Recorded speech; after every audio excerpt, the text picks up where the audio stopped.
Imaginez un immense palais niché au cœur des forêts équatoriales du Gabon. Derrière les grilles gardées par des hommes en uniforme, le pouvoir se mêle aux rires d'une famille hors du commun. Pendant plus de 42 ans, Omar Bongo Ondimba a dirigé le Gabon d'une main ferme, devenant l'un des chefs d'État les plus influents d'Afrique. Mais au-delà de son parcours politique, une autre histoire continue de fasciner. Celle d'une famille immense, composée de plusieurs dizaines d'enfants, dont le nombre exact n'a jamais été officiellement établi. Certaines estimations évoquent plus de 50 descendants. Qui sont ces héritiers du clan Bongo? Quel rôle ont-ils joué dans la vie politique, économique et sociale du Gabon? Et comment cette immense famille a-t-elle traversé les bouleversements qui ont marqué le pays? Aujourd'hui, nous vous proposons de découvrir l'histoire de cette dynastie qui continue de faire parler d'elle bien après la disparition de son patriarche. Né le 30 décembre 1935 à Loaï, dans la province du Haut-Ogooué, sous le nom d'Albert Bernard Bongo, le futur président entre très tôt dans les rouages de l'État gabonais après l'indépendance. À la mort du président Léon Meba en 1967, il accède à la magistrature suprême à seulement 31 ans.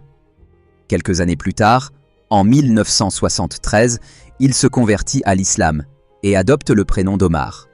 Dès lors, il bâtit un pouvoir qui durera jusqu'à son décès en 2009. Au fil des décennies, Omar Bongo fonde une famille particulièrement nombreuse. Marié officiellement à plusieurs reprises et père de nombreux enfants nés de différentes unions, il laisse derrière lui une descendance qui occupe encore aujourd'hui une place importante dans la vie publique gabonaise. L'aînée la plus connue est sans doute Pascaline Bongo Ondimba. Née en 1956, elle devient rapidement l'une des personnalités les plus influentes du régime de son père. Longtemps directrice de cabinet à la présidence avant d'occuper le poste de ministre des Affaires étrangères, elle est souvent décrite comme l'une des femmes les plus puissantes du Gabon durant les années Bongo. Son influence dépasse largement le cadre politique et elle reste une figure incontournable du clan familial. Vient ensuite Ali Bongo Ondimba, né en 1959 de l'union entre Omar Bongo et Joséphine Kama, plus connue sous le nom de Patience Dabani. Après avoir occupé plusieurs fonctions ministérielles, notamment au ministère de la Défense, il succède à son père à la présidence de la République en 2009. Son mandat sera marqué par des réformes économiques, mais aussi par de nombreuses contestations politiques. En août 2023, quelques instants après l'annonce de sa réélection, un groupe de militaires met fin à son pouvoir par un coup d'État, tournant ainsi une page historique de plus d'un demi-siècle de domination de la famille Bongo sur le Gabon. La famille connaît également des drames. Albertine Amissa Bongo, autre enfant d'Omar Bongo et de Patience Dabani, décède prématurément dans les années 1990, laissant un profond souvenir au sein de ses proches. En 1990, Omar Bongo épouse Edith Lucie Bongo, fille du président congolais Denis Sassou Nguesso. Cette union renforce les liens entre deux des familles politiques les plus influentes d'Afrique centrale. Ensemble, ils ont plusieurs enfants, parmi lesquels Omar Denis Junior Bongo Ondimba, souvent appelé Junior Bongo.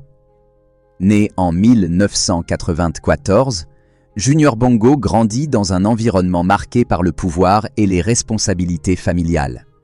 Après le décès de sa mère en 2009, puis celui de son père quelques mois plus tard, il se retrouve très jeune au cœur d'une famille dont le nom est connu dans toute l'Afrique.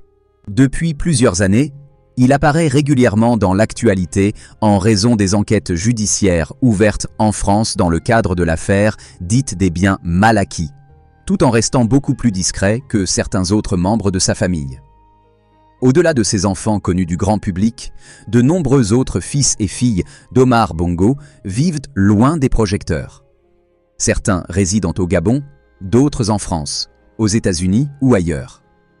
Plusieurs exercent des activités dans le monde des affaires, de la finance ou de l'administration, tandis que d'autres ont choisi de mener une vie privée, loin de la politique.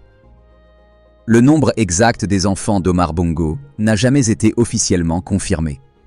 Selon différentes sources et témoignages, il pourrait dépasser la cinquantaine.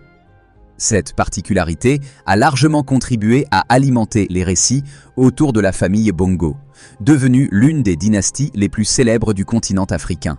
Après la disparition d'Omar Bongo à Barcelone le 8 juin 2009, la question de sa succession et de son immense patrimoine suscite de nombreuses spéculations.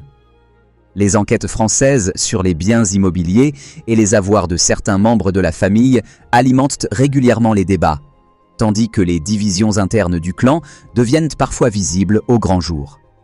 Malgré les controverses, les enfants Bongo demeurent associés à une période majeure de l'histoire du Gabon. Pendant plus de 50 ans, leur nom a été intimement lié aux institutions du pays, à son économie et à sa vie politique. Pour certains, ils incarnent une époque de stabilité. Pour d'autres, ils symbolisent les excès d'un pouvoir concentré entre les mains d'une même famille. Une chose est certaine. Rares sont les familles africaines qui auront autant marqué l'histoire contemporaine de leur pays. Entre pouvoir, richesse, héritage, rivalité et controverse, la dynastie Bongo continue de susciter fascination et interrogation. Et vous, que pensez-vous de cette famille qui a marqué l'histoire du Gabon pendant plus d'un demi-siècle? Pensez-vous que le nom Bongo continuera d'influencer la politique gabonaise dans les années à venir? Dites-nous votre avis dans les commentaires.